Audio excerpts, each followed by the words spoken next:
Aquel día, aquel maldito día en el banco. Entro y el sonido de la puerta cerrándose a mis espaldas es lo único que oigo, además de mi propia respiración.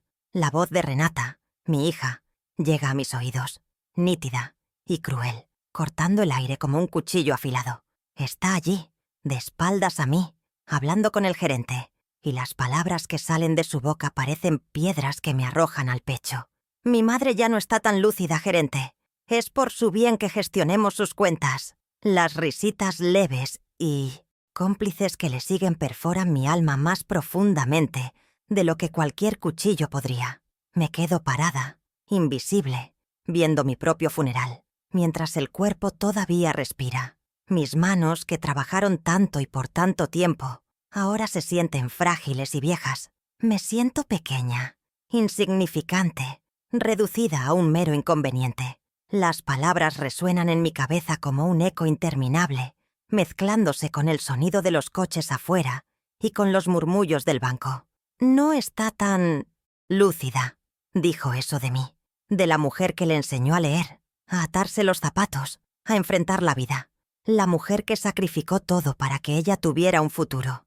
La traición me golpeó de tal manera que el suelo pareció desaparecer bajo mis pies. Sentí mi cara arder de vergüenza, una vergüenza que no era mía, sino que me arrojaban como un balde de agua fría. El gerente, un hombre con un traje impecable, asentía, de acuerdo con ella, sin siquiera mirar hacia atrás. Me convertí en un problema a resolver, un obstáculo en el camino de mi propia hija. La vida de repente perdió el color, el sabor, el sentido. Por un instante la desesperación me paralizó. Quise gritar, entrar allí y desmentirlo todo, confrontarla, pero me faltaron las palabras. La garganta se cerró y lo único que sentí fue un sabor amargo en la boca. Era el sabor de la injusticia, de la humillación pública. Mi propia sangre, mi propia carne, me estaba enterrando viva. La escena se desarrolló como una pesadilla. Renata, sonriendo al gerente, gesticulando con sus manos finas y cuidadas, mientras yo, la figura que la moldeó, era descartada como un juguete viejo. La voz de ella continuó. Tenemos que protegerla de sí misma. Ya sabe cómo son los ancianos. Y él, por su parte, continuó asintiendo. Por supuesto que no sabían que yo estaba allí, que yo escuchaba cada palabra, pero el daño ya estaba hecho. Di un paso atrás, sintiéndome envejecida, cansada de una forma que nunca había sentido antes. El banco, ese lugar de confianza y seguridad, se convirtió en el escenario de mi mayor humillación. La ironía era cruel. Yo, que siempre fui tan cuidadosa con mi dinero, tan responsable, ahora estaba siendo retratada como una demente, incapaz de gestionar mi propia vida. Y la arquitecta de todo esto era mi hija, a quien yo había entregado todo mi ser. El nudo en la garganta se apretó, el llanto atrapado. Imposible de ser liberado en ese espacio impersonal. El peso de la traición y del rechazo me aplastó como una avalancha. Mi corazón de repente se transformó en una piedra pesada. Lo que antes era un órgano palpitante de amor y dedicación, ahora era una masa fría y dura, llena de dolor y tristeza. Salir de allí, para mí, fue como huir de un campo de batalla. Quería distancia de aquellas voces, de aquel ambiente frío y formal, del olor a papel y a promesas rotas. La humillación no era solo por lo que oí, sino por lo que representaba, el completo irrespeto por todo lo que soy, por todo lo que fui y por todo lo que di. Mi vida entera, reducida a un certificado de locura. Me vi en la calle, el sol fuerte en la piel, pero el frío dentro de mi pecho. Caminé sin rumbo, la mente en blanco, el mundo a mi alrededor borroso. La imagen de Renata, con su sonrisa falsa y su voz disimulada, me acechaba. Había criado una serpiente en mi nido. La alimenté, la protegí, la amé con todo mi ser, y ella me paga con esta traición. El dolor era físico, como si mi cuerpo hubiera sido alcanzado por un rayo, y a cada paso que daba, parecía que me destrozaba un poco más. Ya no tenía lágrimas para derramar, solo un dolor profundo y silencioso. Pero, en el fondo, en medio de toda esa oscuridad, algo se encendió, una pequeña chispa de dignidad. Yo no era una vieja demente, yo era Doña María. Y la humillación que acababa de sufrir, aquella traición pública y cruel, No sería el punto final de mi historia, sería el inicio de otra, de una historia de superación y justicia. Respiré hondo, absorbiendo el dolor, no para ahogarme en él, sino para transformarlo en combustible. Mi hija, en su ambición desmedida, cometió un error crucial. Subestimó la fuerza que habita en la quietud, la resiliencia que nace del dolor. Ella no lo sabía, pero en mis manos estaba algo que ella no imaginaba, un secreto silencioso, una promesa que, cuando fuera revelada, lo cambiaría todo. Decidí allí, en aquel asfalto caliente, que no habría venganza. No, habría algo más fuerte. Habría justicia. Yo no me vengaría de ella, sino que me protegería. Protegería mi historia, mi honor, mi vida y el testamento. Aquel documento que había guardado tan bien, tan silenciosamente, era la clave para mi libertad. Mi voz, mi grito silenciado, era la prueba de que yo siempre estuve por delante, de que mi lucidez no estaba en duda. Yo solo necesitaba un plan, silencioso, certero. Y mi hija, que hoy se rió de mi desgracia, descubriría, en el momento más inoportuno, que se metió con la mujer equivocada. La abuela que ella pensó que era, débil, se mostraría la guerrera que siempre fue. Mi nombre completo es María Perea de la Cruz, y a mis 68 años soy una mujer viuda que aprendió a habitar el silencio de una casa grande y ahora vacía. Vivo sola desde que mi amado esposo, Juan, partió hace 10 años. La casa, que una vez resonaba con risas y el ajetreo de la vida familiar, ahora se llena de los pequeños ruidos de la rutina. El silbido de la tetera en la mañana, el crujido de las tablas del suelo bajo mis pies, el tic-tac monótono del reloj en la pared. Tengo una jubilación estable, fruto de una vida de trabajo honesto, y mis ahorros me permiten vivir con dignidad, sin lujos, pero sin penurias. Mi vida, que para muchos podría parecer monótona, es un refugio de paz. Es mi pequeño reino, construido con el sudor de mi frente y el amor de mi corazón. Mi día a día sigue un ritmo tranquilo y premeditado. Me despierto temprano para ver el sol nacer, mientras tomo mi café. Paso las mañanas cuidando mi jardín, un oasis de colores y aromas que me recuerda la belleza de la vida. Las manos que un día fueron hábiles con la aguja de coser, ahora se ocupan de la tierra, plantando semillas y viendo la vida crecer. Por las tardes, me gusta escuchar la radio, con sus noticias y sus viejas canciones que me traen recuerdos de Juan. Mi rutina es simple, pero lejos de ser vacía, es un testimonio de resiliencia, de la capacidad de encontrar alegría en las cosas pequeñas, de seguir adelante incluso cuando el camino se torna solitario. A pesar de los años, me mantengo activa y mi mente, contrariamente a lo que Renata afirma, está tan aguda como siempre. Mi viudez me enseñó una nueva forma de ser fuerte. Al principio la soledad era una carga pesada, un eco constante de lo que perdí, pero con el tiempo aprendí a convivir con ella, a transformarla en una compañera que me recuerda la importancia de cada momento vivido. Mis mañanas de costura, cuando mi mente era joven y mis ojos eran fuertes, son hoy un recuerdo lejano, pero el espíritu trabajador que me formó sigue vivo.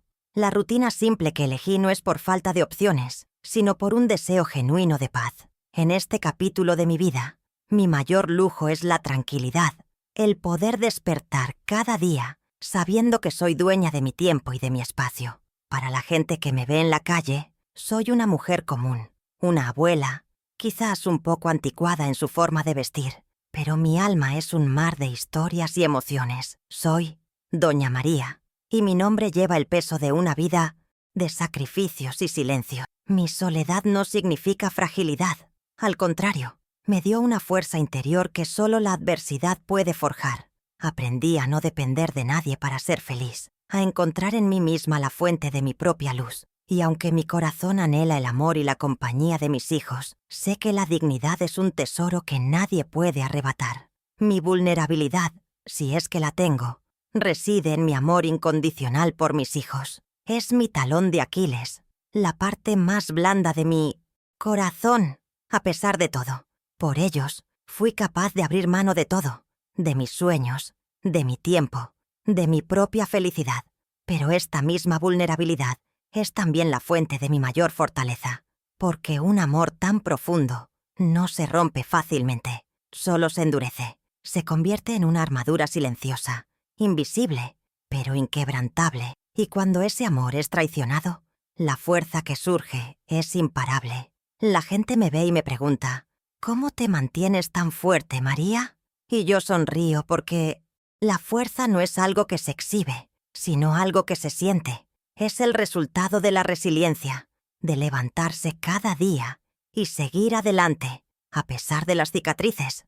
El amor por mis hijos es lo que me mantiene viva, lo que me da un propósito. Y aunque Renata me haya herido tan profundamente, el amor por ella no ha muerto. Solo ha mutado en una necesidad urgente de proteger lo que es mío, de recuperar mi dignidad. El amor de una madre es un laberinto, y yo, en este momento, me encontraba perdida en él, buscando una salida. A mis 68 años, con el pelo blanco y las manos ásperas por el trabajo y el tiempo, mi apariencia es la de una anciana, pero mi espíritu sigue ardiendo con la misma intensidad de la joven que fui. La vida me moldeó, pero no me rompió. En mi mirada puedes ver la dulzura de la abuela, pero también la chispa de la guerrera que no se rinde. Mis arrugas son mapas de mi historia, cada una de ellas marcando una batalla vencida. Mi voz puede ser suave, pero mis palabras tienen el peso de la experiencia. Y mi corazón, aunque herido, late con una fuerza renovada, listo para enfrentar lo que venga. No soy una víctima, soy una sobreviviente, y en mi vulnerabilidad encuentro la fuerza para seguir adelante. Las palabras de Renata me hirieron, pero también me despertaron. Me recordaron quién soy, de dónde vengo y por qué sigo aquí. Me hicieron ver que el respeto no se pide, se exige, y que la dignidad, que es la única herencia que un padre puede dejar a sus hijos, es innegociable. Me veo en el espejo y no veo una anciana demente. Veo a Doña María, con todas sus virtudes y defectos, con todas sus victorias y derrotas, lista para escribir el próximo capítulo de su vida. Un capítulo donde la protagonista finalmente exige su lugar. En el fondo, siempre supe que mi vida no sería un cuento de hadas, pero también supe que sería una historia de verdad, de lucha y de amor. Mi viudez fue el momento de mayor dolor en mi vida, pero también el que me enseñó la importancia de la autosuficiencia. Las palabras de Renata me devolvieron a ese lugar, a ese dolor, pero también me recordaron que, si superé la muerte de mi esposo, puedo superar la traición de mi hija. Las dos son pérdidas, pero una de ellas, al menos, tiene arreglo. Al menos yo puedo pelear por ella. ¿Y tú, qué harías en mi lugar? ¿Te rendirías o buscarías justicia? Me encantaría saber si alguna vez te pasó algo parecido. Cuéntamelo en los comentarios. Mi familia siempre fue mi mundo. Mis dos hijos, Renata y Pedro, son la razón por la que mi corazón late tan fuerte. Renata, la mayor, tiene 42 años y Pedro, el menor, 38. Él vive en otra ciudad y aunque la distancia nos separa, mantenemos una relación de cariño y respeto mutuo. Hablamos por teléfono casi todas las semanas y él siempre se preocupa por mi bienestar. Renata, en cambio, vive más cerca, pero su corazón parece estar a miles de kilómetros de distancia. Sus hijos, mis nietos, son mi alegría, pero incluso ese amor está siendo manchado por el veneno de la ambición de su madre. La familia que yo construí con tanto sacrificio ahora parece un castillo de naipes a punto de desmoronarse por la codicia. Renata es el centro de esta tormenta. Siempre fue una niña ambiciosa, con un brillo en los ojos que a veces me asustaba. Pero yo siempre pensé que era una señal de su fuerza, de su determinación para alcanzar sus sueños. Nunca imaginé que esa misma determinación se transformaría en una codicia que la llevaría a pisotear a su propia madre. Su principal motivación es el dinero. Ella y su marido, un hombre influyente en la ciudad, están acostumbrados a una vida de lujo, de viajes, de cenas en restaurantes caros, y para mantener ese estilo de vida, necesitan más y más dinero. Mi pequeña herencia, que para mí es la seguridad de mi vejez, es para ella solo un número más en la calculadora de su codicia. Su marido, un hombre elegante y educado en la superficie, es el que mueve los hilos por detrás. Nunca me cayó bien. Siempre me pareció que había algo oscuro en su mirada, pero por el amor de mi hija, yo lo aceptaba. Y él, con su labia, siempre me trataba como a una reina. Ahora entiendo que todo era un juego, una estrategia para acercarse a mi patrimonio. Él y Renata forman la pareja perfecta, un dúo de depredadores que buscan a su próxima víctima. La motivación de él es clara. El dinero de su suegra le daría el impulso que necesita para sus negocios, sin tener que invertir su propio capital. Y mi hija, cegada por el lujo y el estatus, es su cómplice. La relación con Renata se enfrió con el paso de los años. Al principio, después de la muerte de mi esposo, ella se acercaba mucho, me ayudaba con las cuentas, me llevaba al médico.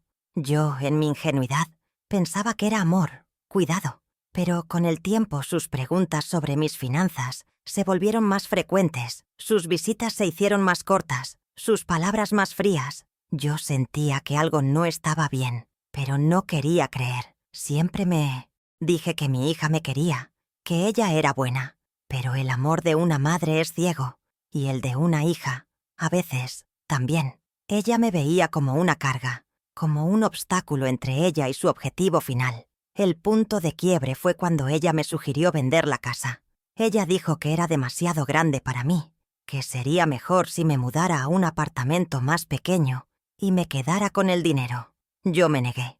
Esta casa era el hogar de mi familia, el lugar donde crié a mis hijos, el lugar donde mi esposo y yo vivimos nuestras vidas. Era un santuario de recuerdos, y yo no iba a venderlo. Su reacción fue de frustración, de rabia. Fue la primera vez que vi el rostro de la codicia en los ojos de mi hija. A partir de ese momento, su trato conmigo se volvió más distante, más frío. Yo ya no era su madre. Era la guardiana de un tesoro que ella quería para sí. En las raras ocasiones en que estábamos juntas, ella me hablaba de sus viajes, de sus joyas, de sus ropas caras, de una forma que parecía querer recordarme mi vida simple, mi existencia modesta.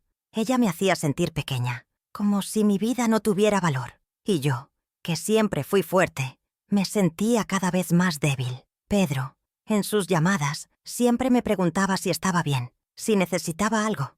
Yo siempre decía que sí, para no preocuparlo, para no tener que admitir la dolorosa verdad de que la mujer que yo había criado con tanto amor me estaba robando la dignidad poco a poco. El episodio del banco fue la gota que colmó el vaso. Fue un acto de traición tan público y descarado que no pude ignorarlo. Ella intentó usar su influencia, su marido y su estatus para convencerme de que estaba loca, que no era capaz de tomar mis propias decisiones, y todo eso para quedarse con mi dinero. Esa vez, ella no estaba pidiendo, estaba exigiendo, y la humillación, esa vergüenza que sentí en el banco, fue la señal de que yo tenía que parar este juego.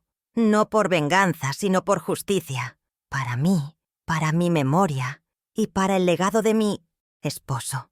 La tensión en nuestra relación creció hasta un punto insoportable. Y yo, en lugar de enfrentarla, me encerré en mi dolor. Me sentía derrotada, humillada, como si todos los años de sacrificio hubieran sido en vano. Pero esa humillación me dio la fuerza para reaccionar. Las palabras de Renata en el banco, no está tan lúcida, eran la prueba que necesitaba. Ella cruzó una línea, y esa línea, que yo pensé que era el fin de mi historia, fue en realidad el inicio de mi resistencia silenciosa.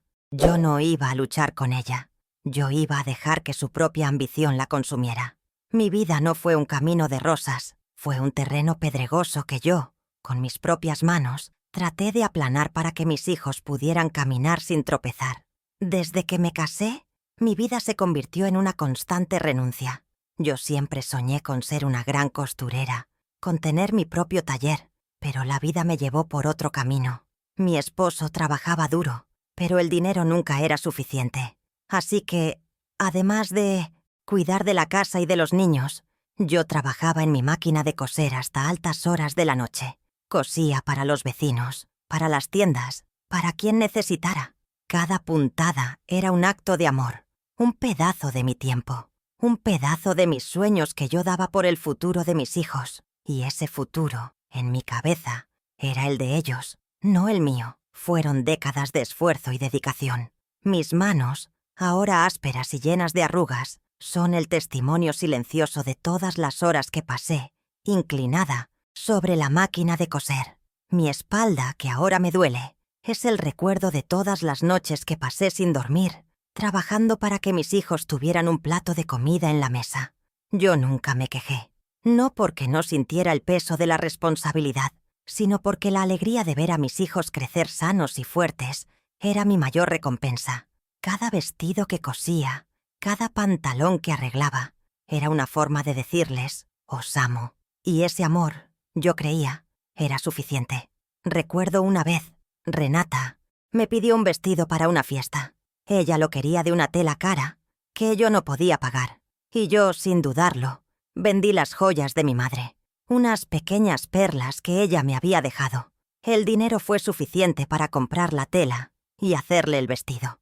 Renata, con su vestido brillante, parecía una princesa, y yo, viéndola bailar, me sentí la mujer más rica del mundo. Ese sacrificio, que para mí era un acto de amor, para ella era solo un vestido. Ella nunca preguntó de dónde venía el dinero. Ella solo lo recibió, sin saber el precio que yo pagué por él.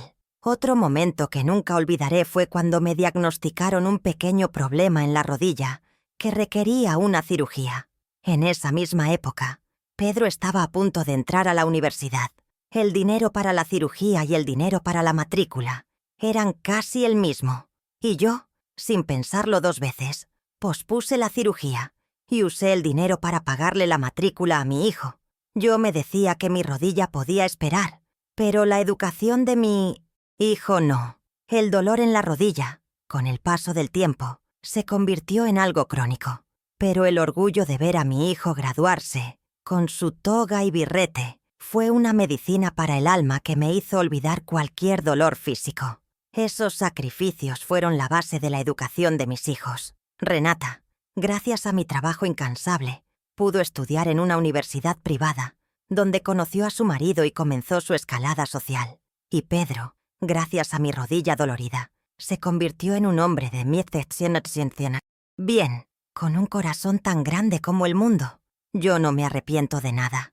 Yo lo haría todo de nuevo, porque para mí, el éxito de mis hijos era mi propio éxito. Sus victorias eran mis victorias, y sus sueños eran mis sueños. Pero ahora, al mirar atrás, la ironía me golpea con la fuerza de un huracán. Yo les di el mundo, y ellos, o al menos uno de ellos, me lo está quitando. Yo les di mi vida, mis sueños, mi cuerpo, y en retorno, recibí ingratitud y desprecio. El contraste entre lo que di y lo que recibí es abrumador. Yo, que siempre trabajé para darles una vida mejor, ahora soy vista como un estorbo, una carga, un obstáculo en el camino de la ambición de mi propia hija.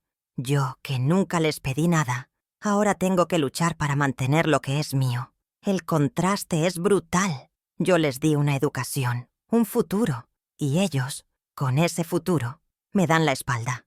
Renata, en su mansión, rodeada de lujos, está tan lejos de la niña que yo crié, de la niña que me abrazaba por las noches y me daba besos en la frente. Su éxito que yo una vez celebré, ahora es la causa de mi dolor, porque ese éxito se construyó sobre las bases de mi sacrificio, y ahora ella quiere pisotear esas bases para construir un imperio de codicia. Es una bofetada en la cara, un recordatorio cruel de que el amor de una madre no siempre es correspondido. Pedro, mi hijo menor, es la única esperanza en este mar de ingratitud. Su amor es un bálsamo para mi alma. Él nunca me pidió nada. Él solo me da su cariño, su tiempo, su presencia. Y esa, para mí, es la mayor riqueza. Él es el testamento vivo de que no todo mi sacrificio fue en vano. Él es la prueba de que, incluso en la oscuridad, hay una luz. Pero Renata, en su ceguera, no ve esa luz. Ella solo ve el dinero, el estatus, el poder. Y en esa búsqueda incansable, está perdiendo lo único que realmente importa, su corazón. Yo siempre pensé que el amor de una madre era incondicional, una fuerza que nada podía romper. Pero ahora entiendo que el amor de una madre también puede ser un arma, una forma de lucha, una forma de decir, ya basta. Mis sacrificios no fueron en vano. Ellos me dieron la fuerza que yo necesito ahora para luchar por mi dignidad. Mi historia no termina aquí. Mi historia, a partir de ahora, se convierte en un acto de justicia, en un acto de amor propio. Y ese amor propio, yo ahora entiendo, es el mayor regalo que puedo darme a mí misma. La herencia de mi esposo, Juan, siempre fue algo que yo protegí con celo. No por el dinero en sí, sino por el significado que tenía. Juan era un hombre de principios, un hombre que creía en la justicia, en la dignidad y en la familia. Y para proteger su legado, después de su muerte, yo redacté un testamento, un documento que guardé en el rincón más oscuro y secreto de mi casa. Nadie sabía de su existencia, ni siquiera mis hijos. Era mi as en la manga, mi carta de triunfo, mi seguro de vida. Y ahora, después de la traición de Renata, ese documento se convirtió en mi espada, mi escudo y mi voz. El testamento en sí no era un simple documento de distribución de bienes. Era un acto de amor, una extensión de la voluntad de mi esposo. En él, yo dejaba claro que la propiedad de la casa y una gran parte de mis ahorros solo serían entregados a aquellos que demostraran amor y cuidado genuino por mí en mis últimos años de vida. Era una cláusula que yo, en mi ingenuidad, creía que no sería necesaria. Yo confiaba en mis hijos, en su amor incondicional. Pero ahora, esa cláusula se convirtió en mi principal arma contra la codicia de Renata. Ella, en su ambición, pensó que el dinero era su derecho. Pero yo, en mi sabiduría, me aseguré de que el amor y el respeto fueran la única moneda de cambio. Además de la cláusula de amor y cuidado, el testamento establecía la creación de una fundación de caridad. Una parte considerable de mi patrimonio, que Renata codiciaba tanto, sería destinada a ayudar a los niños necesitados. Esta fundación, que llevaría el nombre de mi amado Juan, era una forma de honrar su memoria, de hacer de su legado algo más grande que un simple patrimonio. Y era también un golpe maestro contra la ambición de mi hija, porque la codicia de ella, que solo piensa en sí misma, sería confrontada con la generosidad de mi corazón. Su ambición sería humillada por mi bondad. Este testamento es mi arma silenciosa, mi justicia secreta. Es la prueba de mi lucidez, la evidencia de que yo siempre estuve en control de mi vida. Renata, en su arrogancia, cree que soy una vieja débil, una anciana que puede ser manipulada fácilmente. Ella no tiene idea de la fuerza que habita en mi corazón, de la inteligencia que me hizo crear un plan tan perfecto. Ella piensa que me está robando el futuro, pero lo que ella no sabe es que yo ya diseñé el futuro, y en él la codicia no tiene lugar. El documento está guardado en una caja de metal, en el fondo de mi armario. Solo yo tengo la llave, y esa llave, para mí, es más que un simple pedazo de metal. Es la llave de mi libertad, la llave de mi dignidad. Es el símbolo de mi resistencia silenciosa. Yo no necesito gritar para ser oída. Yo no necesito luchar para vencer. Yo solo necesito mi voz. Y mi voz está en ese testamento. Es mi historia, mi legado, mi amor por mi esposo, mi amor por mis hijos, mi amor por mí misma. Y el momento de su revelación será el momento de mi victoria. Yo no seré la abuela humillada, la vieja demente. Yo seré Doña María, la mujer que, con su silencio, supo vencer a la codicia. Mi plan es simple, pero certero, y el testamento, ese pequeño pedazo de papel, será el protagonista de mi venganza silenciosa. Él no solo me dará la justicia que merezco, sino que también mostrará la verdadera cara de mi hija, porque la verdad, como el sol, siempre encuentra una forma de brillar. Después del incidente en el banco, la relación con Renata se tornó en un campo de batalla silencioso, con ataques sutiles, pero cada vez más dañinos. Ella empezó a llamarme con más frecuencia, pero no para saber de mí, sino para aconsejarme sobre mis finanzas. Me decía que el mercado estaba inestable, que mis ahorros no estaban seguros en el banco, que lo mejor sería que ella los gestionara. Su voz, dulce en la superficie, escondía una amenaza velada. Cada conversación era una tortura, un recordatorio constante de su ambición y de mi vulnerabilidad. Yo, en mi silencio, me limitaban a escucharla, a sentir, mientras mi mente trabajaba en un plan. Un día, mientras estábamos almorzando en un restaurante, ella me humilló en público. Estábamos con su marido y unos amigos de la alta sociedad. Ella empezó a contar una anécdota de cuando yo era joven, de cuando yo me equivocaba en las cuentas, de cuando yo era un poco distraída. Todos se rieron, y yo, con la cara quemada de vergüenza, me limité a sonreír, como si la anécdota fuera graciosa. Pero no lo era. Era un ataque directo a mi lucidez, una forma de sembrar la duda en la mente de sus amigos, de preparar el terreno para su próximo movimiento. Y yo, en ese momento, me di cuenta de que mi silencio ya no era una virtud, sino un arma que ella estaba usando en mi contra. Sus ataques no se limitaron a las palabras. Un día llegué a casa y encontré la puerta forzada. Entré asustada y me di cuenta de que ella había entrado, buscando algo. No sé qué buscaba. Quizás el testamento, quizás las joyas que yo ya había vendido hace años. Ella no encontró nada, pero el mensaje era claro. Ella estaba dispuesta a cruzar cualquier límite moral para conseguir lo que quería. La seguridad de mi casa, mi santuario, había sido profanada. Y yo, por primera vez en mi vida, sentí miedo. Miedo de mi propia hija. Miedo de lo que ella era capaz de hacer. El conflicto se intensificó aún más cuando ella empezó a hablar mal de mí a Pedro. Ella le decía que yo estaba cada vez más senil, que yo me olvidaba de las cosas, que yo no podía vivir sola. Ella intentaba convencerlo de que me internara en una residencia de ancianos. Pedro, con su buen corazón, me llamó preocupado. «Mamá, ¿estás bien?», me preguntaba. Y yo con el corazón roto le mentía. «Sí, hijo, estoy bien. No te preocupes». Yo no quería que él se metiera en este lío. No quería que se peleara con su hermana por mi culpa. Yo quería protegerlo, así como siempre lo protegí de todo mal. La tensión en nuestras conversaciones creció de una forma insoportable. Ella me llamaba para decirme que tenía que firmar unos papeles que eran para mi bien. Yo, en mi silencio, le decía que no tenía prisa, que lo haría en el momento oportuno. Yo ganaba tiempo. Yo la hacía esperar, yo la hacía sentir la frustración. Y esa frustración, yo lo sabía, la hacía cometer errores. Ella, en su arrogancia, no se daba cuenta de que yo ya no era la vieja que ella creía que era.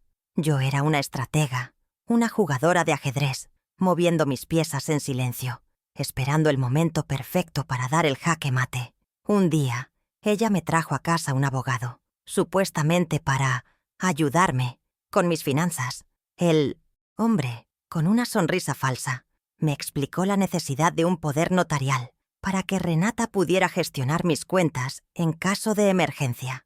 Yo, con mi cara de abuela inocente, le dije que no me sentía bien, que lo haríamos otro día. El abogado se fue, frustrado, y Renata con la cara de rabia me dijo: «Mamá, ¿por qué eres tan difícil?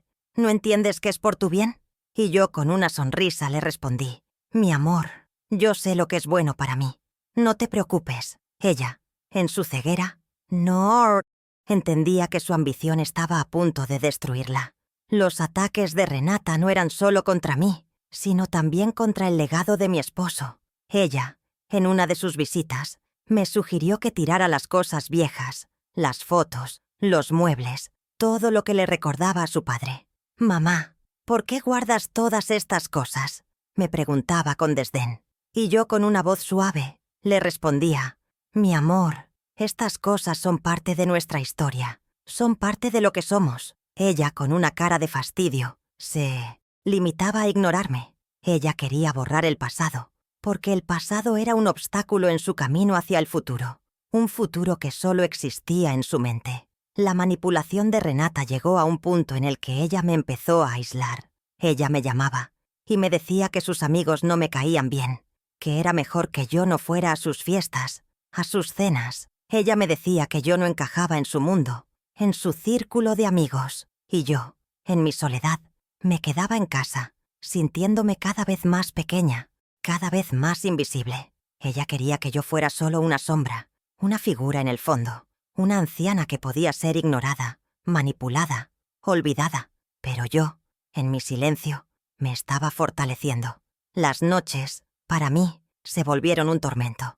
Yo me despertaba con la ansiedad de lo que Renata me haría al día siguiente, y a cada nuevo ataque, a cada nueva humillación, mi corazón se endurecía un poco más. El amor que yo sentía por ella se transformaba en una mezcla de pena, rabia y decepción.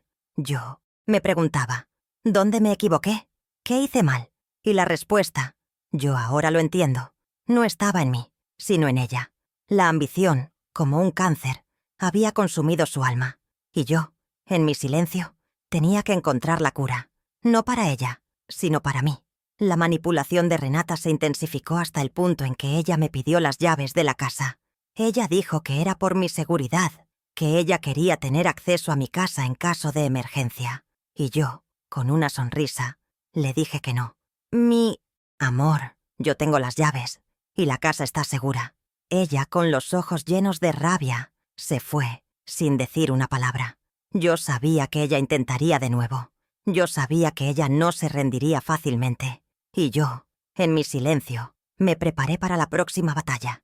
Un día Renata me llamó y me dijo que su marido, con su gran corazón, había comprado una propiedad para mí, en una residencia de ancianos. «Mamá, es por tu bien.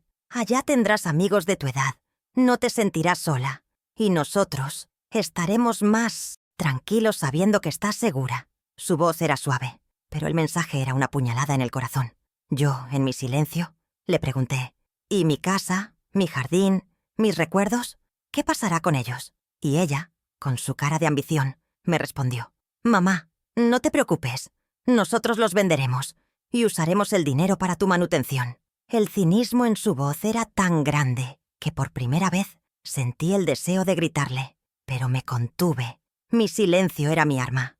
La manipulación de Renata me hizo sentir como una prisionera en mi propia casa. Ella me llamaba y me decía que no saliera, que el mundo era peligroso. Ella me decía que no hablara con mis vecinos, que ellos eran unos chismosos. Ella me quería aislada, sola, para que yo no tuviera a nadie a quien pedir ayuda, a nadie a quien contar la verdad. Pero yo, en mi soledad, encontré la fuerza para resistir. Yo empecé a caminar por el barrio, a hablar con mis vecinos, a contarles mis historias. Y ellos, en su bondad, me escuchaban, me daban su cariño, su apoyo. Ellos se convirtieron en mi familia, en mis aliados. La tensión en mi vida era insoportable. Yo me sentía como un animal acorralado, sin salida. Pero en esa desesperación, yo encontré una fuerza que yo no sabía que tenía. Yo me di cuenta de que mi vida, mi dignidad, mi historia, no podían ser compradas, ni vendidas, ni robadas. Yo me di cuenta de que yo era la única dueña de mi destino. Y con esa certeza, yo empecé a mover mis piezas, a poner mi plan en marcha. Mi venganza no sería con gritos, ni con peleas. Mi venganza sería con el silencio. Un silencio que, cuando estallara, haría temblar la tierra. El conflicto se intensificó de tal manera que un día, en la fiesta de cumpleaños de uno de mis nietos, ella me acusó de haberle robado un collar de diamantes. «Mamá, ¿dónde está mi collar? Yo sé que tú lo viste». La acusación era tan absurda, tan grotesca, que yo me quedé sin palabras. Todos los invitados se quedaron en silencio, mirándome, juzgándome, y yo, con los ojos llenos de lágrimas, me limité a mirarla, a ver en sus ojos el rostro de la mentira, de la maldad, y en ese momento yo supe que ya no había vuelta atrás, que la guerra había comenzado. El día que mi hija me acusó de robarle el collar fue mi punto de quiebre. No hubo gritos, ni peleas, solo un silencio ensordecedor que me hizo ver la verdad con una claridad dolorosa. Yo me di cuenta de que mi silencio ya no era un signo de sabiduría, sino de sumisión. Y la sumisión, yo ahora lo entiendo, es el primer paso hacia la extinción de la dignidad. En ese momento, en medio de la fiesta de cumpleaños de mi nieto, rodeada de gente que me miraba con lástima, yo dejé de ser una víctima. Yo me convertí en una guerrera, no una guerrera que lucha con espadas y escudos, sino una que lucha con la inteligencia y la paciencia. No volví a implorar amor, no volví a suplicar respeto. Yo solo me fui de la fiesta, con la cabeza en alto, con el corazón roto, pero con una nueva determinación. Tela. camino de la justicia silenciosa se abrió ante mí, y yo lo abracé con todas mis fuerzas. La humillación pública, que un día me hizo querer esconderme, ahora me daba el coraje para salir a la luz, para mostrarle al mundo y a mi hija que yo no era una vieja demente, sino una mujer que no se rinde. El plan que yo había gestado en mi mente, ahora, tenía un propósito, una razón para existir. Mi primera acción fue contactar a mi vecino, un abogado jubilado, que siempre me trataba con respeto. Yo le conté toda la historia, desde el incidente en el banco hasta la falsa acusación del collar. Él, con su sabiduría y su experiencia, me escuchó con atención, sin interrumpirme, sin juzgarme, y cuando terminé de hablar, él me dijo: «Doña María, usted es una mujer sabia, y su plan es perfecto. Yo la voy a ayudar». Su apoyo, su confianza, me dieron la fuerza que yo necesitaba para seguir adelante. Yo no estaba sola en esta batalla, y eso, para mí, era todo lo que importaba. Juntos, mi vecino y yo, empezamos a reunir pruebas de mi lucidez. Yo empecé a escribir un diario, detallando mi rutina diaria, mis pensamientos, mis acciones. Yo le mostraba mis cuentas del banco, mis facturas, mis documentos. Él, por su parte, me grababa, me filmaba, me hacía preguntas de cultura general. Yo tenía que demostrar, de forma irrefutable, que yo era una mujer lúcida, competente, capaz de tomar mis propias decisiones. Y el diario, que yo escribía todas las noches, se convirtió en mi voz, en mi testimonio, silencioso. Mi plan no era de venganza, mi plan era de justicia. Yo no quería hacerle daño a mi hija. Yo quería que ella viera la verdad de su propia ambición, la verdad de su propia ceguera. Y la única forma de hacerla ver era exponiendo su mentira. Yo sabía que el momento de la revelación tenía que ser público, que tenía que haber testigos, que la humillación que yo sufrí, ella la sufriría de la misma manera, pero con una diferencia. Ella se lo merecía. El testamento, ese documento secreto, era el corazón de mi plan. Él, con su cláusula de amor y cuidado, y con su fundación de caridad, era la prueba de que yo siempre estuve en control. Él era la evidencia de que yo siempre pensé en el futuro, en el bien de los demás, en el legado de mi esposo. Y mi hija, que solo pensaba en sí misma, sería confrontada con esa verdad. Yo quería que ella viera el contraste, la ironía, la crueldad de su propia ambición. Y el testamento, en ese momento, se convertiría en un espejo que le mostraría la monstruosidad de su propio corazón. El inicio de mi plan fue discreto. Yo seguí mi rutina, cuidando de mi jardín, escuchando la radio, como si nada hubiera pasado. Pero en mi silencio, yo estaba trabajando, moviendo mis piezas, preparando el escenario para la revelación. Yo le decía a Renata que la quería, que la perdonaba. Yo le daba falsas esperanzas, para que ella siguiera creyendo que tenía el control, que su victoria era inminente. Y ella, en su arrogancia, se tragaba cada palabra, cada mentira, cada falsa promesa. Ella no veía la tormenta que se acercaba, y yo, en mi silencio, la observaba. Yo me sentía fuerte, determinada, viva de una forma que no sentía hace años. El dolor, la humillación, la rabia, todo se había transformado en una fuerza inquebrantable. Yo ya no era la vieja demente, la abuela humillada. Yo era Doña María, la mujer que con su silencio supo vencer a la codicia. Y la victoria, yo lo sabía, estaba cerca. Yo solo necesitaba paciencia y un poco más de tiempo. Y en mi silencio, el tiempo corría a mi favor. La justicia, yo lo sabía, tiene su propio ritmo. Y yo, en mi silencio, estaba esperando el momento perfecto para bailar con ella. Mi primer movimiento, mi primera victoria silenciosa, vino en forma de un documento legal. Con la ayuda de mi vecino abogado, reunimos todas las pruebas de mi lucidez. Mi diario, las grabaciones de nuestras conversaciones, las facturas que yo pagaba religiosamente. Y él, con su sabiduría, preparó una carta, un documento oficial, que revocaba cualquier poder notarial que yo hubiera dado a Renata en el pasado. Era un documento simple, pero con un poder inmenso. Era mi forma de decir, ya no, de recuperar el control de mis finanzas, de mi vida, y lo guardamos en un lugar seguro, esperando el momento de la revelación. La segunda mini revelación fue aún más dulce.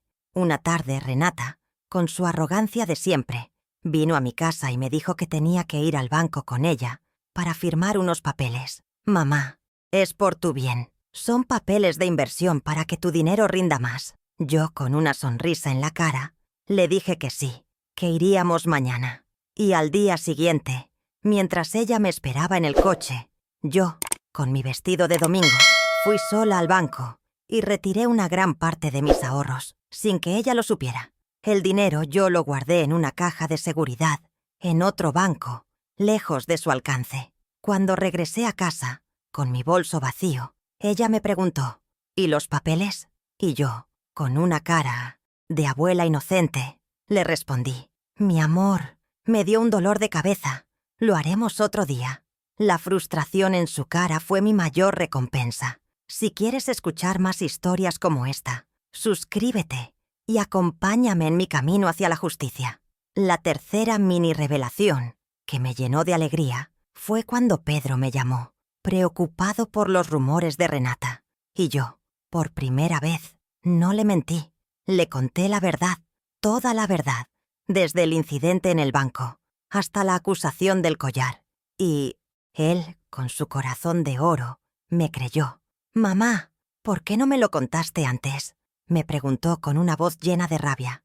«Porque no quería que te pelearas con tu hermana por mi culpa. Yo quería protegerte». Y él, con una voz firme, me dijo, «Mamá, no estás sola. Yo estoy contigo. Y voy a hacer lo que sea necesario para ayudarte». El apoyo de mi hijo fue un bálsamo para mi alma. Un recordatorio de que el amor, el verdadero amor, siempre vence. Con la ayuda de Pedro, mi plan se hizo aún más fuerte. Él, con su ingenio, me ayudó a investigar a Renata y a su marido. Descubrimos que sus negocios no iban tan bien como ellos decían, que estaban endeudados, que necesitaban mi dinero para pagar sus deudas. La ambición de ellos, yo ahora lo entiendo, no era por el lujo, sino por la supervivencia. Y esa verdad, para mí, era más dolorosa que cualquier humillación. Mi hija no era mala. Ella solo estaba desesperada. Pero la desesperación, yo lo sé, no es una excusa para la maldad.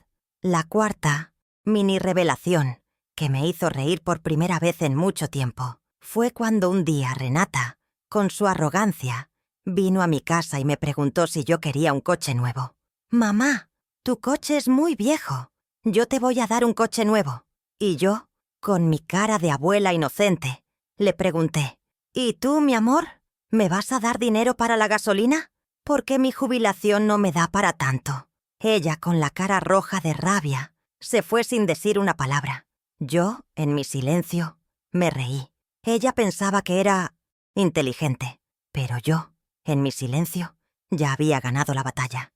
El plan, yo ahora lo entiendo, era como un juego de ajedrez. Y yo, en mi silencio, estaba moviendo mis piezas, una por una, con paciencia, con sabiduría, esperando el momento perfecto para dar el jaque mate. Y cada mini revelación, cada pequeña victoria, era un paso más cerca de la victoria final. Yo no era una vieja demente, yo era una estratega, y mi hija, en su ambición, era solo una pieza en mi juego. Un juego que ella, en su ceguera, no veía que estaba a punto de perder. La quinta mini revelación vino en la forma de un contacto.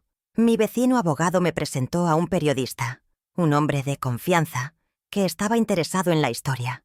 Yo le conté todo, desde el incidente en el banco hasta la falsa acusación del collar. Él, con su ética profesional, me prometió que no publicaría nada hasta que yo le diera la señal.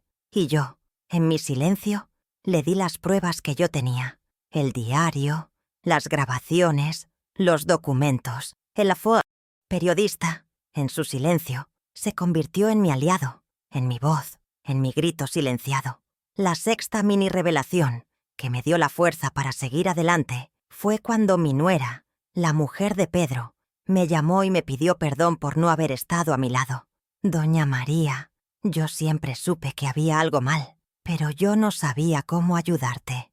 Ella, con su voz dulce, Me dijo que me quería, que me respetaba, y yo, con el corazón lleno de amor, le dije que la perdonaba.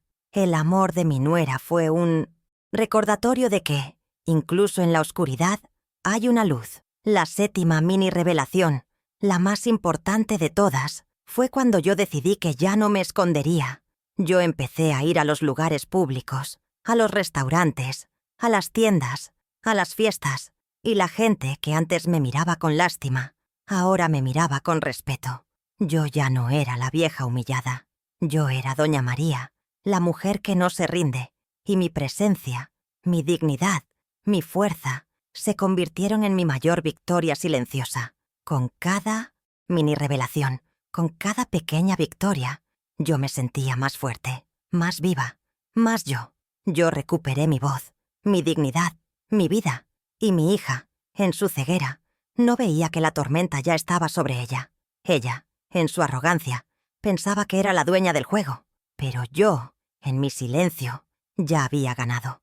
El cumpleaños de mi nieto, el mismo en el que Renata me humilló, se convirtió en el escenario perfecto para mi clímax. Era un evento familiar, con amigos, parientes y vecinos, todos reunidos en el Fiat 200 jardín de mi casa. Renata, con su cara de falsa felicidad, sonreía a todos, como si fuera la reina de la fiesta. Ella no tenía idea de la tormenta que se acercaba. Yo, con mi vestido de domingo y mi sonrisa tranquila, me sentía como una reina, esperando el momento de mi coronación. Yo sabía que la verdad, como un huracán, iba a arrasar con todo. De repente mi vecino, el abogado, se levantó y pidió silencio. Todos lo miraron, sorprendidos. Él, con su voz clara y fuerte, dijo: «Estamos aquí para celebrar el cumpleaños de nuestro nieto. Pero antes, Doña María tiene algo importante que decir». Todos se quedaron en silencio, mirándome. Renata, con una cara de fastidio, me miró, como si me estuviera pidiendo que me callara. Pero yo, con una sonrisa en la cara, me levanté y dije: «Mi amor, yo no tengo nada que decir, pero mi esposo, Juan, sí». El abogado, con una voz solemne, empezó a leer el testamento. Yo, Doña María Perea de la Cruz, en pleno uso de mis facultades mentales, dejo mi casa y mi patrimonio a mis hijos, Renata y Pedro, con una condición: que ellos me demuestren amor y cuidado genuino en mis últimos años de vida. Todos se quedaron en silencio, asimilando la información. Renata, con la cara pálida, me miró, como si no creyera lo que estaba escuchando. El testamento, que ella creía que no existía, se convirtió en su peor pesadilla. La segunda parte de la lectura fue aún más devastadora. Una parte considerable de mi patrimonio será destinada a la creación de una fundación de caridad en nombre de mi amado esposo, Juan. Esta fundación, que ayudará a los niños necesitados, será un legado de amor, de bondad, de generosidad. La voz de mi abogado resonó en el silencio. Renata, con los ojos llenos de rabia, se levantó de su silla y gritó: «Esto es una locura. Mi madre está demente. Este testamento no tiene validez». El abogado, con una voz tranquila, le respondió: «Señora, el testamento es válido, y hay una cláusula que estipula que, en caso de que uno de los herederos no cumpla con la condición de amor y cuidado, su parte de la herencia será revocada. Y, lamentablemente, su madre tiene pruebas de que usted no ha cumplido con esa condición». Renata, con la cara roja de vergüenza, intentó gritar de nuevo, pero el abogado, con un gesto, la interrumpió. «En las grabaciones que tengo en mi poder, usted, señora, acusa a su madre de no ser lúcida, de robar, de ser un estorbo, y en el diario de su madre, ella detalla todos sus intentos de manipulación, de humillación, de traición. Por lo tanto, su parte de la herencia, por incumplimiento de la cláusula, será revocada, y el dinero que usted quería para sus negocios será destinado a la fundación de caridad». La voz de mi abogado resonó como un trueno. Renata, con la cara pálida, se quedó sin palabras. El clímax fue tan intenso que el silencio se apoderó del jardín. Todos miraban a Renata, a la mujer que, en su ambición, perdió todo. Su marido, con la cara roja de vergüenza, se levantó y se fue, sin decir una palabra. Pedro, con los ojos llenos de lágrimas, se acercó a mí y me abrazó. «Mamá, estoy tan orgulloso de ti». Su abrazo, su amor, fueron mi mayor recompensa. La verdad, como el sol, había salido a la luz, y la oscuridad, la mentira, la ambición, se desvanecieron. El público, que antes me miraba con lástima, ahora me miraba con respeto, con admiración. Yo ya no era la vieja humillada. Yo era Doña María, la mujer que, con su silencio, supo vencer a la codicia. La justicia, que yo creía que no existía, se hizo presente en el cumpleaños de mi nieto. Y el testamento, ese documento secreto, se convirtió en la prueba de que el amor, el verdadero amor, siempre vence. La cara de Renata era un poema. Ella, que siempre se creyó superior, ahora estaba humillada, expuesta, derrotada. Y la derrota, yo ahora lo entiendo, no era mía, era de ella. Yo, en mi silencio, había ganado. Y la victoria, yo lo sabía, no era por el dinero, era por la dignidad, era por el amor propio, era por el legado de mi esposo. Y el testamento, ese pequeño pedazo de papel, era el símbolo de mi victoria silenciosa. Las consecuencias para Renata fueron inmediatas y devastadoras. El marido, avergonzado y preocupado por su reputación, la dejó. No hubo gritos, ni peleas, solo un silencio frío y calculador que me hizo entender que él nunca la amó, que él solo la usaba. Ella, que siempre se creyó la reina del mundo, se quedó sola, sin marido, sin amigos, sin herencia, con su reputación manchada para siempre. El dinero que ella quería para sus negocios se fue a la fundación de caridad, y los amigos, que antes la adulaban, ahora la ignoraban. Ella, en su ambición, perdió todo lo que realmente importaba. La caída de Renata fue tan pública como su ambición. El periodista, con mi permiso, publicó la historia, con todos los detalles. La historia de la madre que, con su silencio, supo vencer a la codicia de su propia hija. La historia se volvió viral, y la gente que antes la admiraba por su lujo, ahora la despreciaba por su crueldad. Su nombre, que ella creía que era un sinónimo de éxito, se convirtió en un sinónimo de vergüenza. Y la vergüenza, yo ahora lo entiendo, es un castigo más cruel que cualquier prisión. Yo, por otro lado, me transformé. El dinero que yo había ahorrado para mi vejez, que Renata quería para sí, se convirtió en la fundación de caridad de mi esposo. Y la fundación, para mí, se convirtió en una nueva razón de vivir. Yo, que siempre fui una mujer de rutina, me convertí en una mujer de propósito. Y el propósito, para mí, era honrar la memoria de mi esposo y ayudar a los niños necesitados. La vida, de repente, se llenó de un nuevo significado, de un nuevo color. Mi relación con Pedro y mi nuera se fortaleció. Ellos, con su amor incondicional, me ayudaron a gestionar la fundación. Mi casa, que antes era un lugar de soledad, se convirtió en un lugar de reuniones, de planificación, de sueños. Mis nietos, con su inocencia, me ayudaban con las tareas de la fundación. La familia que Renata quiso destruir se unió de nuevo, con un propósito común. El amor que ella quiso robar se multiplicó, y la felicidad que ella quiso apagar brilló más que nunca. Con Renata no hubo reconciliación. Ella, en su orgullo, nunca me pidió perdón, y yo, en mi dignidad, nunca le pedí que lo hiciera. Ella, en su soledad, se quedó en su mansión, rodeada de sus lujos, pero sin nadie a quien amar. Y yo, en mi casa, rodeada de amor, de familia, de propósito. La perdoné, no porque ella lo mereciera, sino porque el perdón, yo ahora lo entiendo, es un regalo que uno se da a sí mismo. Y yo, en mi silencio, me di ese regalo. El desfecho de mi historia no fue una venganza, fue una liberación. Yo me liberé del peso de la traición, de la humillación, de la rabia. Yo me liberé de la necesidad de ser amada por quien no me amaba. Yo me liberé de la necesidad de ser reconocida por quien no me reconocía. Yo me convertí en la dueña de mi propio destino. Y la dignidad que yo creía que estaba perdida se convirtió en mi mayor tesoro. El final de mi historia no fue el final de mi vida, fue el inicio de una nueva. Una vida de propósito, de amor, de justicia. Yo me convertí en un símbolo de resistencia, de superación, de dignidad. Y mi historia, yo ahora lo sé, se convirtió en una inspiración para todos aquellos que creen que la edad, la soledad, la humillación son el final de la vida. Mi historia, yo ahora lo sé, es el inicio de una nueva vida. ¿Y tú, crees que la vida, a cualquier edad, puede tener un nuevo significado? Déjame un comentario y dime lo que piensas. Mi historia, yo ahora lo entiendo. No es una historia de venganza, es una historia de justicia silenciosa, de dignidad reencontrada. Es la prueba de que el respeto no se exige, se gana. Y la gratitud, que es el mayor de los tesoros, no se compra, se cultiva. A lo largo de mi vida yo me sacrifiqué por mis hijos, pero en el camino me olvidé de mí misma.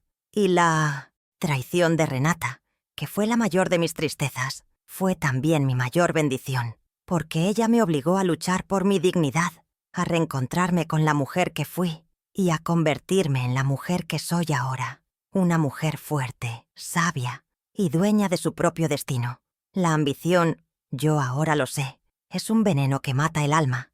Y mi hija, en su ceguera, se envenenó a sí misma. Yo, en mi silencio, no la maté. Yo la ayudé a ver la monstruosidad de su propio corazón. Y aunque el dolor de su caída me duele, yo sé que ella, en su soledad, encontrará la fuerza para levantarse, para redimirse. Porque el amor de una madre, incluso en la oscuridad, nunca muere. Y la esperanza, como una pequeña flor, siempre encuentra una forma de florecer, incluso en el desierto más árido. La verdadera riqueza no está en el dinero, en el lujo, en el poder. La verdadera riqueza está en el amor, en la familia, en el respeto mutuo.